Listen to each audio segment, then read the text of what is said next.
depending where you take it. What's up?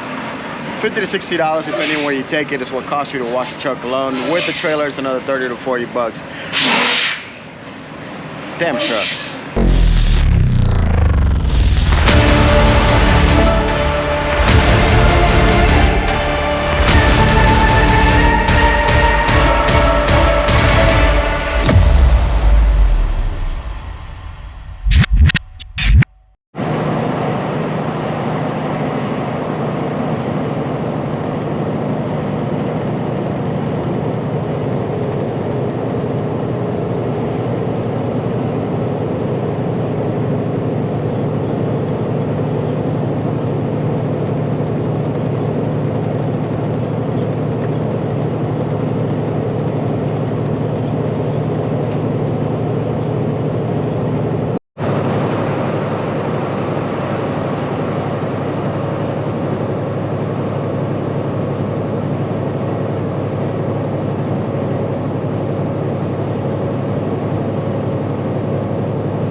What's up guys, welcome to the channel, welcome to another trucking video. This is Luis, your host, aka Wolf Rider.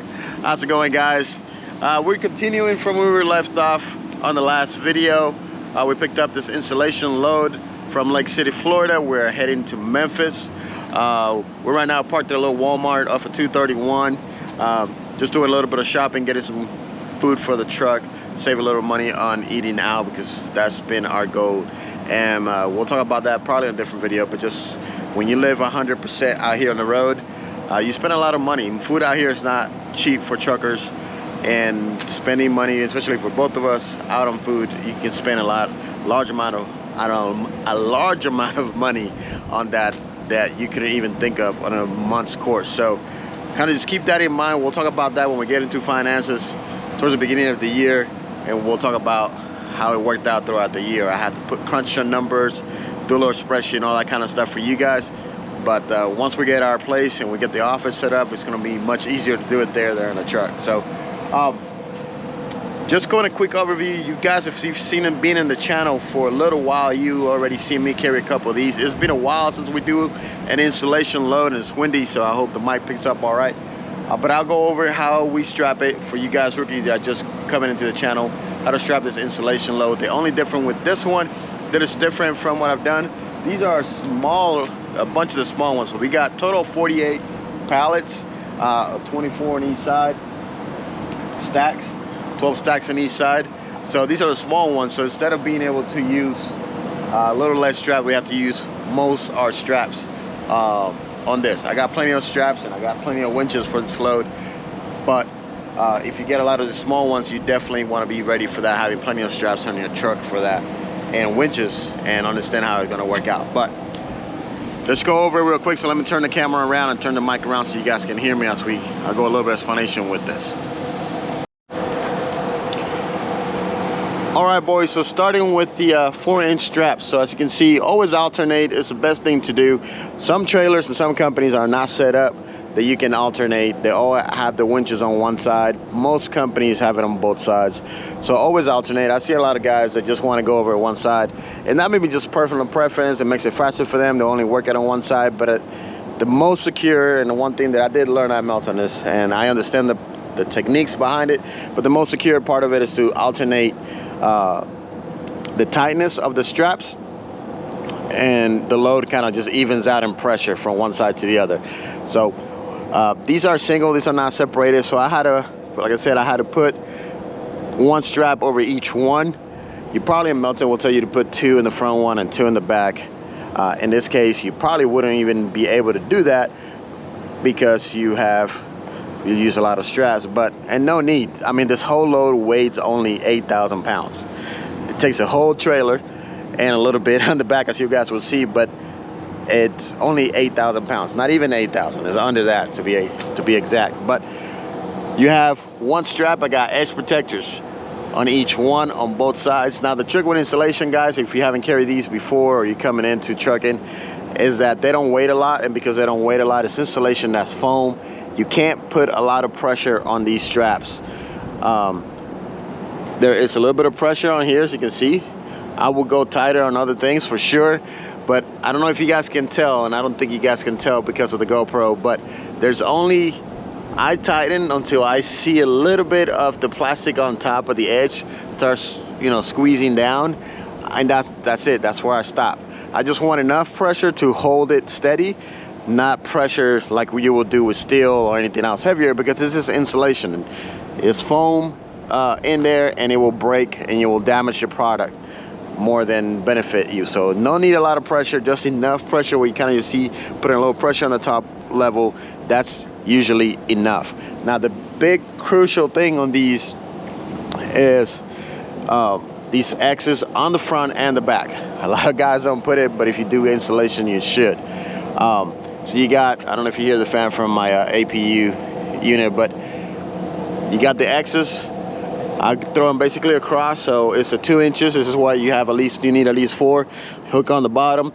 You want to stretch just one side that you're throwing over. You want to stretch it enough for as far as the back. You can go, you know, further back if you wanted to. I kind of just went around there, went up. Also make sure that it went over the edge protector to protect the product, or you're gonna have to use additional edge protectors. And then we put some other edge protectors on these corners, so it's crossing down, going under it, and then clamping it on the other side, just like this one is right here with the ratchet strap.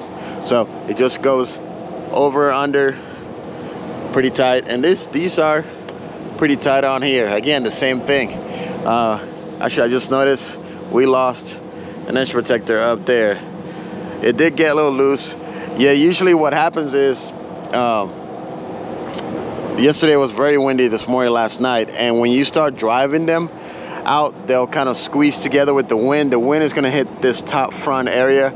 These are smaller, and what it did, it pushed this front section and tighten it together, so it made these straps loosen, and that's probably where I lost that top one over there, because it got a little loose enough for that edge protector to fall.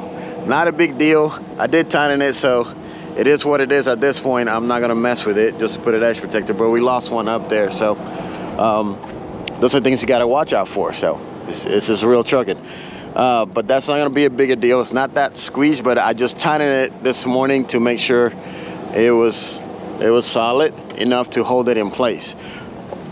So we'll go to the back over here, but as you can see, now you probably give me some crap because I went under the hook. It works the same. That is fine. For the Melton guys, you usually would go over here in the rub rail twice, and most of the times you guys have been watching videos, I do that. In this case, just to make it easier and speed up our process, I went under. It works just the same. Again, it's insulation. It doesn't weigh a lot. It's not that big of a deal, and it still has the working load limit. Same thing here in the back, guys. Crisscross in the back. Same process. As you can see, the edge protectors, these got not as much losing. I didn't have to retighten this or anything when I stopped. And as you can see, my trailer's a 48. I don't do it 43. When we do it Melton, you have a 53 footer, or other companies. This is a 48, and I said we got 24 stacks, or 12 stacks, so 12 on each side, 24 total, but it sticks out just a little bit, and that's fine. If you're questioning if that's legal, yes, it is legal. You can have up to 3 to 4 feet extended back. If it's more than probably a foot or two, you want to have a red flag or a light in the back, probably, to be safe. A couple of your red flags, just to be aware. And you also, as a driver, you have to keep in mind that your load is sticking out back your trailer when you're making turns and things like that, especially in parking. But there's the X strap in the back, same way as in the front. Throw it over, crisscross, tight enough, and again, tight enough that it puts some pressure on the product, but not too tight that it's going to damage it. So I can tell you that my first load, when I did damage probably 1 or 2 pieces, because I went a little too tight when I started it, and I didn't realize what my strength or how far I had to go. And the way you live, you learn. No big deal. Customer won't, this is going to construction, they're not going to make a big deal about it. If the top wants a little pressure, they're going to cut these or form these as they need. So it's not that big of a deal, but you want to be careful with your product, right? All right, guys, so I hope that helps you. If you're wondering how to do this insulation load, I hope that helps you guys. Even if you have the bigger, longer pieces, which is kind of two of these together would be one of the regular or normal pieces you see allowed out there for the most part, it's the same process, right? You can do 2 straps on each one. I've seen guys that do 2 straps in the front and the back, and then 1 in the middle of the long ones, because again, it doesn't weigh a lot. So the straps are rated for 5,400 pounds. This trailer, it is rated for 54 or 56 on the rub rail, not as Melton's rated to 4,000 or whatnot. This one's working load limit is higher, so it also matches that, but I still apply those techniques that I learned. So we're gonna get going. We've been here for about an hour, into Walmart, did some shopping, came out, but we're gonna get going. We're gonna just stay outside of Memphis on a pilot, about 40 minutes away from the delivery, because Memphis, it's not a lot of parking over there, so I'll stay out. Hopefully don't have to reserve parking. So gotta hit the road, and I'll see you guys when we get there.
Flatbed over there, you got it ready on.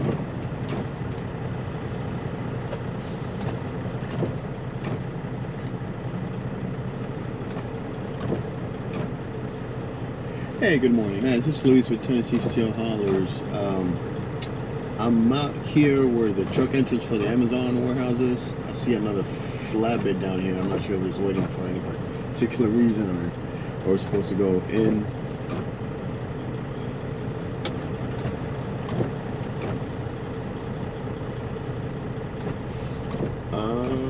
Well, I came in through where the Amazon warehouse on the, I guess, the north side where it says trucks entrance.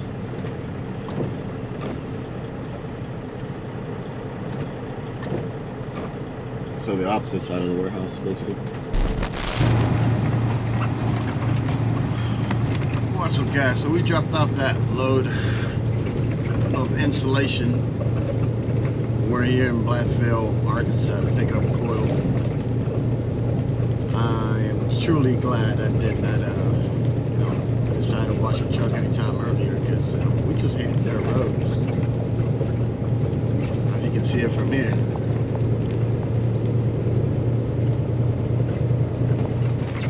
I'll turn you guys around a bit, but yeah. So we're gonna pick up this coil. We're gonna head to Laredo. Goal is to do a 34 close to Laredo, or in Laredo tomorrow. We'll see how far we go today, but that installation construction people took longer than expected to unload us, so we might cut it a little shorter, but we're fine. We already went to the store, we got food. We'll make it down there, no problem.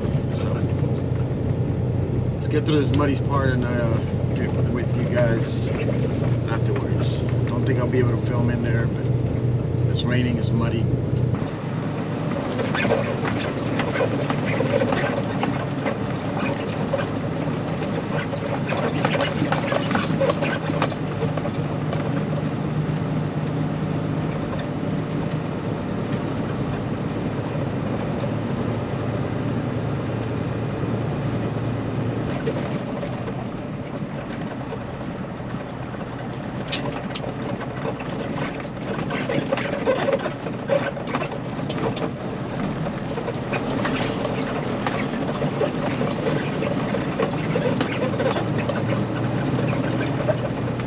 Before we get loaded, this is why I haven't given it a bath yet. It's that time of the season. Check this out.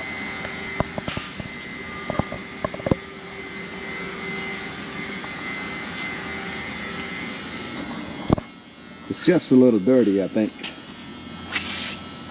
What do you think about that? Can't even see the letters up there, guys. A little close up. That's dirty.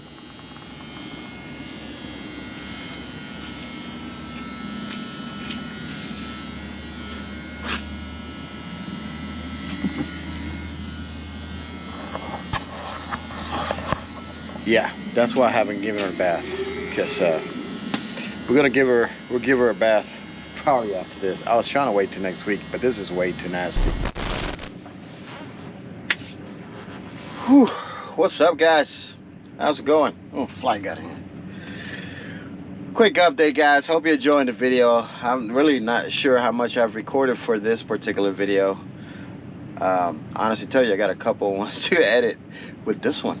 So we're gonna do a 34 this weekend, so I'll definitely make sure I'm gonna do that then, and then you guys will see the whole transition. But we are in Texas already with this load that's going to Laredo, this coil. The last you guys saw was right before we loaded the coil in, and how nasty the truck is. She looks bad right now. She's never been this bad. I never had my truck at all.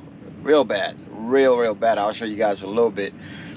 But just because it's super dirty outside doesn't mean it has to be dirty inside. We have kind of a little bit of chaos going on inside the truck because we have extra stuff that we got from the little vacation trip, some clothes for the wedding that we bought and whatnot.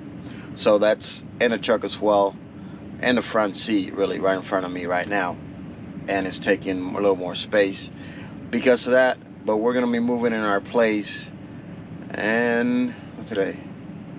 Week and a half, let's say a little less than 2 weeks, we're gonna be moving into our place. So that's why we're carrying this stuff.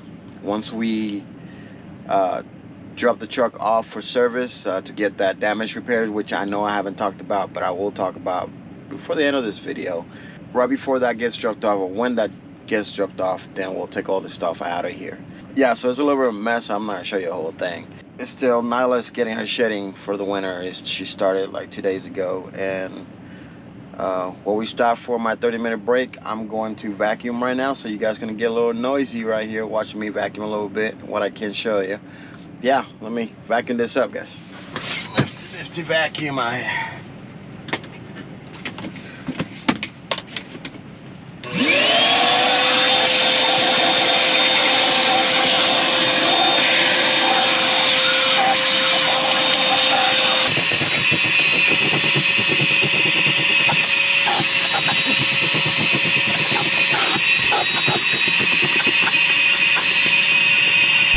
Alright, let's go see the outside. Got a 1/4 inch of dirt.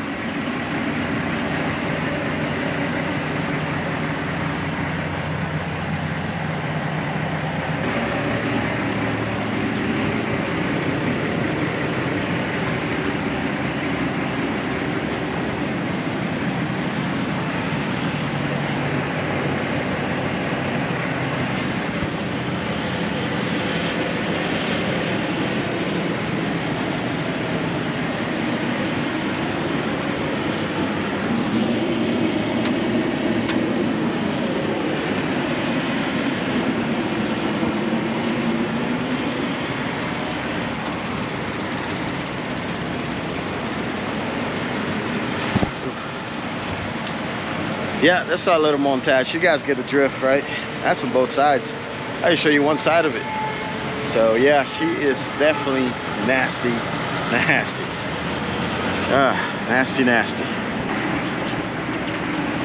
Anyway, when we're gonna clean her up, she definitely need a bath. It's like, what, Lewis, why you don't give her a bath? Well, I talked about this on a quick quick short video. Let me climb up there and show you again. So she didn't see it,